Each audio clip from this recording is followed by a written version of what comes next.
के तपाईलाई थाहा छ बचत कसरी गर्न सकिन्छ? बचत आजको तयारी, भोलिको सुरक्षा। बचत भन्नासाथ तपाईलाई के सम्झना आउँछ? पैसाको थैलो, बैंक खाता कि महिनाको अन्त्यसम्म खाली हुने वालेट? सत्य के हो भने बचत केवल पैसा थुपार्ने कुरा होइन, बचत भनेको जीवनशैली हो।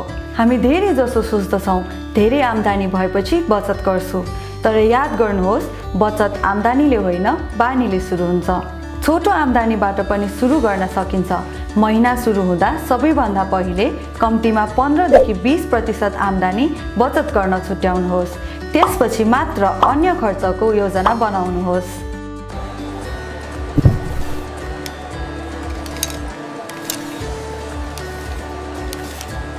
बचत गर्नु किन आवश्यक छ? आकस्मिक अवस्थाका लागि, दीर्घकालीन लक्ष्यहरू जस्तै घर किन्ने, व्यवसाय सुरु गर्ने, शिक्षा, स्वास्थ्य उपचार, रीतिरिवाज, चाडपर्वका खर्च धान्न र बुढेसकालको सुरक्षाका लागि।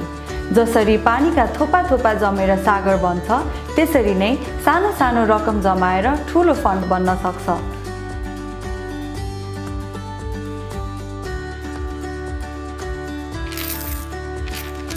अब कुरा गरौँ अनावश्यक खर्च कसरी नियन्त्रण गर्ने। पहिला छुट्याउनुहोस् आवश्यकता र चाहना बीचको, चाहिने र चाहिने जस्तो लाग्ने बीचका फरक। दैनिक खर्चको निगरानी गर्नुहोस्। कहिले, कहाँ, कति खर्च भइरहेको छ बुझ्नुहोस्। सेल, अफर, कुपनले लोभ्याउँछन्, तर बिना योजना किनमेल नगर्नुहोस्। इएमआईमा किन्नुभन्दा पहिले पछि तिर्न सकिन्छ कि सकिन्न भन्ने सोच्नुहोस्। फेसबुक वा इन्स्टाग्राममा देखिने जीवनशैली साँचो होइन। अरूलाई देखाउन खर्च गर्नु आफ्नो भविष्यलाई कमजोर पार्नु हो। बचत गरौँ भनेको आफूलाई गाह्रो पारौँ भन्ने होइन। बचत गरौँ भनेको आफ्नो क्षमता सुदृढ गर्नु हो, आफूलाई मूल्य दिनु हो। बचत सुरु गर्न कहिले पनि ढिलो हुँदैन।